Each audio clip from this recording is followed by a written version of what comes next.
الحمد لله رب العالمين والعاقبة للمتقين والصلاة والسلام على نبيه الكريم أما بعد فأعوذ بالله من الشيطان الرجيم بسم الله الرحمن الرحيم يريدون أن يطفئوا نور الله بأفواههم ويأبى الله إلا أن يتم نوره ولو كره الكافرون هو الذي أرسل رسوله بالهدى ودين الحق ليظهره على الدين كله ولو كره المشركون وعن جابر أن النبي صلى الله عليه وآله وسلم قال أنا قائد المرسلين ولا فخر وأنا خاتم النبيين ولا فخر وأنا أول شافع ومشفع ولا فخر رواه الدارمي وقال الله تبارك وتعالى إن الله وملائكته يصلون على النبي يا أيها الذين آمنوا صلوا عليه وسلموا تسليما اللهم صل على سيدنا ومولانا محمد وعلى آل وأصحاب سيدنا ومولانا محمد وبارك وسلم عليه نگاہ عشق و مستی میں وہی اول وہی آخر، نگاہ عشق و مستی میں وہی اول وہی آخر، وہی قرآن وہی فرقان وہی یاسین وہی طٰہٰ۔ سامعین محترم،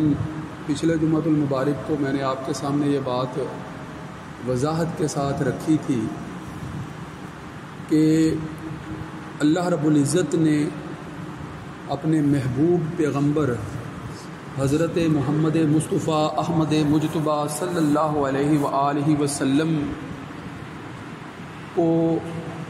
اس دنیا میں بنی نوع انسانی کی ہدایت کے لیے مبعوث فرمایا، اور بنی نوع انسانیت کے لیے جو ہدایت کا پیغام اللہ رب العزت نے پسند فرمایا، جس دین کو اللہ رب العزت نے لوگوں کی ہدایت کا ذریعہ بنایا، وہ دین اسلام ہے۔ ان الدین عند اللہ الاسلام، کہ بے شک اللہ کے نزدیک جو دین ہے، پسندیدہ دین، جو لوگوں کے لیے ہدایت کے لیے، لوگوں کی نجات کے لیے، ان کی کامیابی اور فلاح کے لیے جو اللہ کا پسندیدہ دین ہے، وہ دین اسلام ہی ہے۔ اور آپ صلی اللہ علیہ وآلہ وسلم جو دعوت لے کر آئے ہیں، وہ دین اسلام ہی کی دعوت ہے۔ اور یہ دعوت آنے کے لیے اور قائم رہنے کے لیے اور پھیلنے کے لیے آئی ہے، یہ معدوم ہونے کے لیے، ختم ہونے کے لیے دعوت نہیں آئی۔ یہ بات آپ نے سمجھنی ہے۔ یہ بات میں نے وضاحت کے ساتھ کی تھی کہ عالم کفر تو اپنی پوری کوششیں کرتا ہے، عالم کفر تو اپنی پوری کوششیں کرتا ہے کہ کسی طرح سے جو ہے وہ تمام دنیا کے انسان جو ہے وہ اللہ رب العزت جو کہ حقیقی خالق و مالک حقیقی ہے، لوگ جو اپنا تسلط، اپنی خواہش، اپنی مرضی جو ہے وہ دنیا کے لوگوں پر مسلط کرنا چاہتے ہیں، جو دنیا پر مسلط کرنا چاہتے ہیں، وہ کبھی یہ نہیں چاہیں گے کہ اللہ کا دین، اللہ کا نظام، اللہ کی حکمرانی یہ دنیا کے اندر لوگوں کے اوپر جو ہے وہ قائم اور نافذ ہو، یہ وہ کبھی نہیں چاہیں گے۔ لہٰذا وہ اپنا پورا زور لگاتے ہیں، وہ اپنی پوری کوشش کرتے ہیں کہ کسی طریقے سے جو ہے وہ دین کی دعوت، حق کی بات جو ہے وہ لوگوں تک پہنچ نہ سکے۔ مگر ان کا یہ عمل جو ہے وہ ایک ایسا عمل ہے کہ جس پر جو ہے وہ ہنسا ہی جا سکتا ہے، کہ جو دین آیا ہی پھیلنے کے لیے ہے، اور جس دین کی حفاظت کا ذمہ اللہ نے اپنے پاس رکھا ہے، جن تعلیمات کی حفاظت کا ذمہ اللہ نے اپنے پاس رکھا ہے، جو لوگوں کی ہدایت کا حقیقی ذریعہ ہے، جس پیغام نے رہتی دنیا تک کے لیے لوگوں تک پہنچنا ہے، یہ اپنا جتنا بھی زور لگا لیں، جتنی بھی کوششیں کر لیں، جتنے بھی وسائل خرچ کر لیں، جتنے بھی اقدامات کر لیں، اپنے مذموم مقاصد میں کامیاب نہیں ہو سکتے ہیں۔ کیونکہ جس چیز کو اللہ نے ظاہر کرنا ہے، جس چیز کی حفاظت کا ذمہ اللہ نے لیا ہوا ہے، جس چیز کو اللہ رب العزت نے پھیلانا ہے، پھیلانے کے لیے جو ہے وہ اللہ رب العزت اقدامات فرما رہا ہے، تو اس کو مٹانے کے لیے دنیاوی کوششیں، شیطانی کوششیں یقیناً جو ہے وہ بارآور ثابت نہیں ہو سکتی ہیں۔ اسی لیے کہا کہ نور خدا ہے کفر کی حرکت پہ خندہ زن، پھونکوں سے یہ چراغ بجھایا نہ جائے گا۔ بھئی ان بچگانہ حرکتوں پر تو ہنسا ہی جا سکتا ہے نا، کہ وہ جو تعلیمات روز روشن کی طرح واضح ہیں، حق کی تعلیمات ہیں، سچی تعلیمات ہیں، انسان کی جو قلبی اور روحانی جو اس کی کیفیات ہیں اس کی عین مطابق تعلیمات ہیں، سچی تعلیمات، فطری تعلیمات ہیں، دینی تعلیمات۔ جب ان تعلیمات کو ختم کرنے کے لیے اقدامات کیے جا رہے ہوں گے تو یقیناً وہ کامیابی سے ہمکنار نہیں ہو سکتے ہیں، کامیابی سے ہمکنار نہیں ہو سکتے۔ اب اس پس منظر کو آپ نے ذہن میں رکھتے ہوئے آپ صلی اللہ علیہ وآلہ وسلم کی ذات بابرکات اور آپ صلی اللہ علیہ وآلہ وسلم کے فضائل، آپ کی جو ہے وہ کریمانہ جو شانیں ہیں ان پر غور کرنا ہے۔ پھر یہ بہت واضح ہو کر اور یہ معاملات یا یہ مسائل جو ہیں وہ اور زیادہ اچھے سمجھ آنا شروع ہو جائیں گے۔ ذرا غور کریں کہ سابقہ ادیان، جب سابقہ انبیاء کو بھیجا جاتا تھا، جب سابقہ انبیاء کو جو ہے وہ دنیا میں بھیجا جاتا تھا، تو بنیادی طور پر جو دعوت وہ لے کر آیا کرتے تھے وہ بھی دین اسلام ہی کی دعوت ہوا کرتی تھی۔ وہ یہ نہیں ہے کہ کوئی ایسی دعوت ہوتی تھی جو اور ہوتی تھی اور بعد والے انبیاء اور دعوت لے کر آتے تھے اور آپ صلی اللہ علیہ وآلہ وسلم نے کوئی نئی دعوت متعارف کروائی۔ اپنی اصل کے اعتبار سے، اپنی روح کے اعتبار سے حضرت آدم علیہ السلام سے لے کر حضرت عیسیٰ علیہ السلام تک جتنے بھی انبیاء آئے ہیں وہ بنیادی طور پر دین اسلام ہی کی دعوت لے کر آئے ہیں۔ مثلا اگر آپ کہیں کہ یہ بات مزید سمجھا دیں تو سمجھنے کے لیے آپ غور کر لیں، خود آپ کو یہ بات سمجھ آ جائے گی کہ آدم علیہ السلام کیا توحید کی دعوت لے کر نہیں آئے تھے؟ وہ یہی دعوت لے کر آئے تھے نا کہ اللہ ایک ہی ہے وحدہ لا شریک۔ اور اس کے بعد جو ہے وہ حضرت نوح علیہ السلام، حضرت ابراہیم علیہ السلام، حضرت یعقوب علیہ السلام، پھر ان کی اولاد بنی اسرائیل میں جتنے بھی انبیاء آئے، حضرت موسیٰ علیہ السلام، حضرت ہارون علیہ السلام، حضرت سلیمان علیہ السلام، حتیٰ کہ حضرت عیسیٰ ابن مریم علیہ السلام تک جتنے بھی انبیاء آئے ہیں، کیا توحید، رسالت اور آخرت کے علاوہ کوئی اور دعوت بھی لے کر آئے ہیں یا یہی دعوت لے کر آئے ہیں؟ بات واضح ہے نا، سب انبیاء نے توحید ہی کی دعوت دی ہے، رسالت ہی کی دعوت دی ہے۔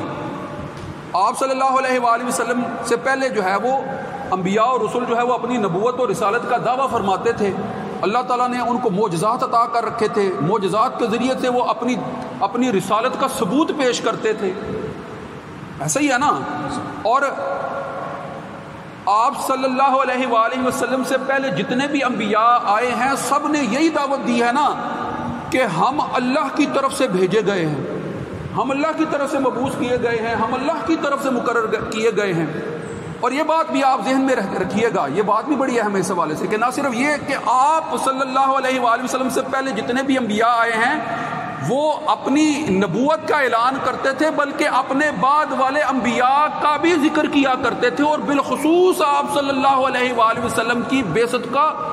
ذکر کر کے جایا کرتے تھے۔ یعنی جتنے بھی بنی اسرائیل کے انبیاء ہیں ان کی جو دعوت جو ہے وہ آج ہم تک پہنچی ہے، اور بالخصوص قرآن کی روشنی میں جب ہم اس کا جائزہ لیتے ہیں تو ہمیں پتہ چلتا ہے نا کہ فرض کریں کہ جو ہے وہ انجیل حضرت عیسیٰ علیہ السلام پر نازل ہوئی ہے۔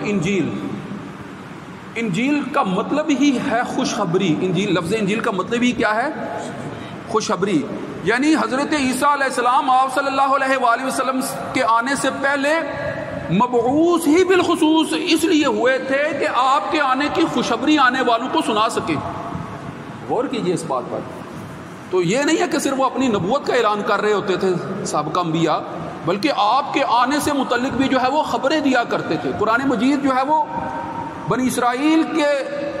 لوگوں کے متعلق، یہود و نصارہ کے متعلق جو ہے، بالخصوص یہود کے متعلق جو ہے وہ قرآن مجید واضح انداز میں بیان کرتا ہے کہ یہ آپ صلی اللہ علیہ وآلہ وسلم کو ایسے پہچانتے تھے جیسے اپنے بیٹوں کو پہچانتے ہیں. یعرفونہ کما یعرفون ابناءہم. یعنی آپ صلی اللہ علیہ وآلہ وسلم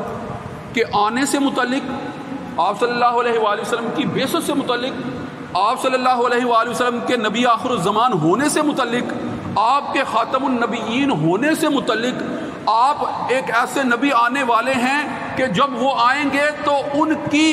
اطاعت میں جو ہے وہ پوری دنیا پر ہم حکمران ہو جائیں گے. یہ ان کی کتابوں میں واضح تعلیمات ان کے پاس موجود تھی، اور اسی انتظار میں وہ مدینہ میں آ کر آباد بھی ہوئے تھے. یہ بات ذہن میں رکھیے گا. یہود جتنے بھی مدینے میں رہتے تھے وہ اپنی کتب، اپنی الہامی کتب کی تعلیمات کے زیر اثر ہی جو ہے وہ یہاں جزیرہ نمائے عرب میں آ کر اور بالخصوص مدینے میں آ کر آباد ہوئے تھے کہ ان کی کتابوں میں یہ علامات، یہ نشانیاں موجود تھی کہ آپ صلی اللہ علیہ وآلہ وسلم جو کہ نبی آخر الزمان ہوں گے، ان کی بعثت اس علاقے میں ہوگی. لہٰذا وہ یہاں کر آباد ہو گئے تھے اور اس انتظار میں تھے کہ وہ آئیں گے اور آپ صلی اللہ علیہ وآلہ وسلم کی اتباع میں، ان کی جو ہے وہ امامت میں، ان کی حکمرانی میں ہم جو ہے وہ پوری دنیا پر غالب آ جائیں گے. تو غور کرنے کی بات ہے نا کہ سابقہ انبیاء جو ہیں وہ صرف اپنے نبی ہونے کی دعوت نہیں دے رہے ہوتے تھے،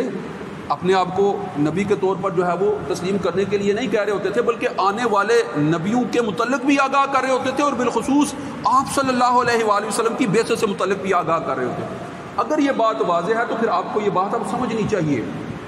کہ سابقہ انبیاء بھی دین اسلام ہی کی دعوت لے کر آتے تھے،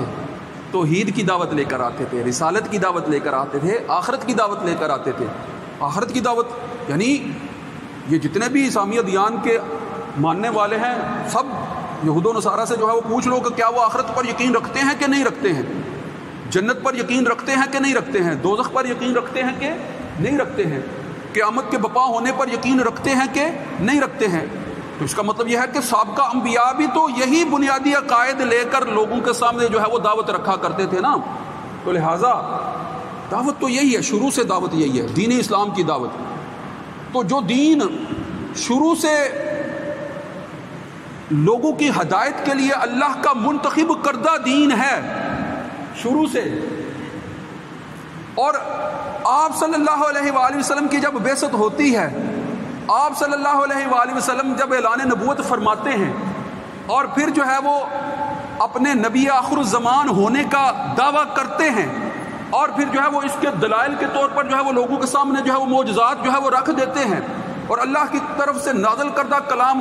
قرآن مجید کو جو ہے وہ لوگوں کے سامنے پڑھ کر سنا دیتے ہیں. تو اب اس کے بعد جو عروج جو ہے وہ دینی دعوت کو حاصل ہوا ہے وہ آپ کے سامنے ہے، وہ آپ کے سامنے. ذرا غور کر لینا اس بات پر بھی کہ اس سے پہلے چلے ضمنی طور پر چونکہ بات پس منظر میں آ گئی تو یہ بات میں مکمل کر دوں کہ وہی یہود جو اس بات کے منتظر تھے کہ آپ صلی اللہ علیہ وآلہ وسلم کی بعثت ہوگی، آپ صلی اللہ علیہ وآلہ وسلم کی بعثت ہوگی تو ان کی معیت میں جو ہے وہ ہم عالم پر حکمرانی کریں گے. جب آپ صلی اللہ علیہ وآلہ وسلم کی بعثت ہوتی ہے، آپ اعلان فرماتے ہیں تو وہی آپ کا انکار کرنے لگتے ہیں. وجہ کیا ہے، کیوں انکار کرنے لگتے ہیں، اس پر بھی غور کر لیں. وہی جو آپ کے آنے کے منتظر تھے وہ صرف اس بنیاد پر انکار کرتے تھے کہ جو نبوت و رسالت ہے یہ صرف بنی اسرائیل کا ہی حق ہے. یہ بات ذہن میں رکھیں.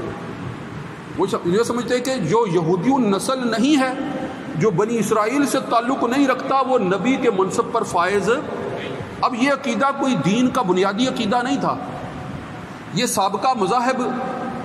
کے ماننے والوں کی کہیں بھی تعلیمات میں جو ہے وہ الہامی تعلیمات میں حقیقتاً ایسی کوئی بات نہیں تھی. یہ ان کے اپنی کہی ہوئی اپنے منہ کی باتیں تھیں جو وہ اپنے ہی منہوں سے کیا کرتے تھے، خود ہی گھڑا کرتے تھے. ان کے رہبان، ان کے احبار یعنی ان کے علماء، ان کے ربی، ان کے فریسی، وہ اپنے من مرضی کے عقائد گھڑ کر لوگوں کے اندر پھیلاتے تھے. ان عقائد میں ایک عقیدہ انہوں نے لوگوں کے اندر یہ پھیلا دیا تھا کہ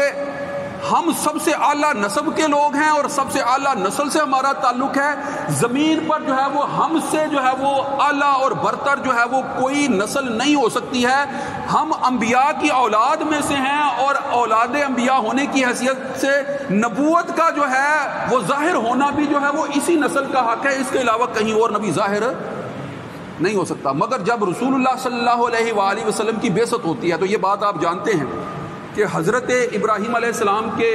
بڑے بیٹے حضرت اسماعیل علیہ السلام اور ان کے بعد جو ہے وہ حضرت اسحاق علیہ السلام، حضرت اسحاق علیہ السلام کے بیٹے حضرت یعقوب علیہ السلام، اور پھر ان کی نسل میں جو ہے وہ 12 بیٹے اور 12 بیٹوں کی نسل جو ہے وہ بنی اسرائیل کہلاتی ہے. اس نسل میں بے شمار انبیاء اور رسل آئے ہیں، مگر حضرت اسماعیل علیہ السلام کے بیٹے حضرت ابراہیم علیہ السلام کے بیٹے حضرت اسماعیل علیہ السلام سے لے کر حضرت عبد المطلب اور حضرت عبد المطلب کے بعد حضرت عبداللہ، ان تک کوئی بھی نبوت کا دعویٰ کرنے والا نہیں ہے حضرت اسماعیل کے بعد. لہٰذا حضرت اسماعیل کے بعد جو ہے وہ آپ صلی اللہ علیہ وآلہ وسلم واحد ہیں اس لمبی جو ہے وہ شجرہ نسب کے اندر کے جو بنی اسرائیل کی بجائے بنی اسماعیل کے اندر جو ہے وہ اعلان نبوت فرمانے والے ہیں. جب بنی اسماعیل کے اندر نبوت کا اعلان آپ نے فرمایا تو وہی احبار، وہی رہبان، وہی یہودی، وہی ربی جو اس بات کے منتظر تھے کہ آپ آئیں گے، آپ کی اتباع کریں گے، مگر انہوں نے اپنے نسل کے اعتبار سے، اپنے نسب کے اعتبار سے جو ہے وہ یہ چرچے بھی کر رکھے تھے کہ آپ جو ہے وہ بنی اسرائیل کے ہی اندر سے ہوں گے. مگر جب آپ کی بعثت بنی اسماعیل کے اندر ہوتی ہے تو وہ واضح اعلان کرتے ہیں کہ نبوت جو ہے وہ بنی اسرائیل سے بنی اسماعیل میں منتقل ہو گئی ہے، لہٰذا ہم اب اس نبوت کو کبھی بھی تسلیم نہیں کریں گے. یہ واضح اعلان کرتے ہیں. اب غور کریں کہ یہ صرف ان کا حسد تھا، ان کا بغض تھا، ان کی خامخواہ کی دشمنی تھی جو ان کو آپ پر ایمان نہیں لانے دیتی تھی. اس کے علاوہ یہ نہیں تھا کہ وہ آپ کو پہچانتے نہیں تھے کہ آپ اللہ کے سچے رسول ہیں، حقیقی رسول ہیں. اور پھر آپ صلی اللہ علیہ وآلہ وسلم کی جب بعثت ہوئی ہے تو پھر کون سی مشکلات ہیں، کون سی رکاوٹیں ہیں، کون سی جو ہے وہ دشمنیاں ہیں، کون سے اقدامات ہیں، آپ کی جان لینے تک کے کون سے اقدامات ہیں جو انہوں نے اٹھا نہیں رکھے تھے. سارے کام کر کے دیکھ لیے، ہجرت سے پہلے بھی اور ہجرت کے بعد بھی. یعنی ہجرت سے پہلے تو آپ صلی اللہ علیہ وآلہ وسلم مکے میں قریش مکہ کے درمیان ہی ہیں نا، تو اس وقت تو آپ اور آپ کے ساتھیوں کو جو ہے وہ مختلف تکالیف پہنچا رہے ہیں. اس وقت تو آپ ان کے درمیان موجود تھے. اللہ کے حکم سے آپ جو ہے وہ جب ہجرت کر جاتے ہیں تو یہ آپ کا پیچھا جو ہے وہ وہاں مدینے میں بھی نہیں چھوڑتے، وفد کے وفد جو ہے وہ بن کر جاتے ہیں. پھر جو ہے وہ باقاعدہ جو ہے وہ لڑائیاں کرنے کے لیے جاتے ہیں، بدر میں جو ہے وہ لڑنے کے لیے جاتے ہیں، پھر احد کے لیے جاتے ہیں، پھر خندق میں جاتے ہیں. جب تک جو ہے وہ آپ صلی اللہ علیہ وآلہ وسلم الہی تائید و نصرت سے فتح مکہ فرما نہیں لیتے، اس وقت تک جو ہے وہ کوئی بھی اقدامات جو ہے ان کے ایسے اقدامات میں کمی نہیں آ رہی کہ جو آپ کی مخالفت میں نہ ہو اور دین اسلام کے خاتمے کے لیے نہ ہو. غزوہ بدر میں سب سے پہلے غور کریں، غزوہ بدر میں سب سے پہلے جب انہوں نے مسلمانوں کو من حیث المجموع ختم کرنے کے لیے جو ہے وہ 1000 کا لشکر جو ہے وہ مکے سے روانہ کر لیا تھا، اور آپ صلی اللہ علیہ وآلہ وسلم جو ہے وہ 313 اپنے جان باز صحابہ کو لے کر جو ہے وہ میدان بدر میں پہنچ رہے تھے، تو اللہ سے دعا کر رہے ہیں. کیا دعا کر رہے ہیں؟ یہی تو دعا کر رہے تھے نا کہ یہ تیرے جو ہے وہ جانثار مختصر سے تھوڑے سے بندے ہیں، اگر آج یہ مٹ گئے تو دنیا سے جو ہے وہ دنیا میں تیرا نام لینے والا کوئی نہیں ہوگا. یہی کہہ رہے ہیں نا آپ صلی اللہ علیہ وآلہ وسلم. جب یہ فرما رہے ہیں تو پھر جو ہے وہ اللہ تعالیٰ کی تائید اور نصرت غزوہ بدر میں جو ہے وہ شامل حال ہوتی ہے. تو کیوں ہوتی ہے؟ اسی لیے شامل حال ہوتی ہے کہ یہ دین جو ہے وہ چاہے آج تھوڑے لوگ ہی جو ہے وہ اس پر عمل پیرا ہیں، مگر یہ مٹنے کے لیے نہیں آیا ہے، یہ ختم ہونے کے لیے نہیں آیا ہے، یہ معدوم ہونے کے لیے نہیں آیا ہے. اس کو تو جو ہے وہ بھی بڑی جو ہے وہ ترقی کرنی ہے، اس کو تو پھیلنا ہے. لہٰذا وہ 313 بھی جو ہے وہ 1000 کا شکر پر غالب آتے ہیں. اس وجہ سے غالب آتے ہیں کہ یہ وہ چراغ ہے جو پھونکوں سے بجھنے والا نہیں ہے. یہ وہ چراغ دین اسلام. پھر آپ دیکھتے ہیں کہ جب آپ صلی اللہ علیہ وآلہ وسلم مکہ فتح فرما لیتے ہیں تو جزیرہ نما عرب کے حالات کا جائزہ اگر لیں نا، جزیرہ نما عرب کے حالات کا جائزہ لیں تو عرب کے اکثر قبائل جو ہے وہ قریش مکہ اور آپ صلی اللہ علیہ وآلہ وسلم اور اہل مدینہ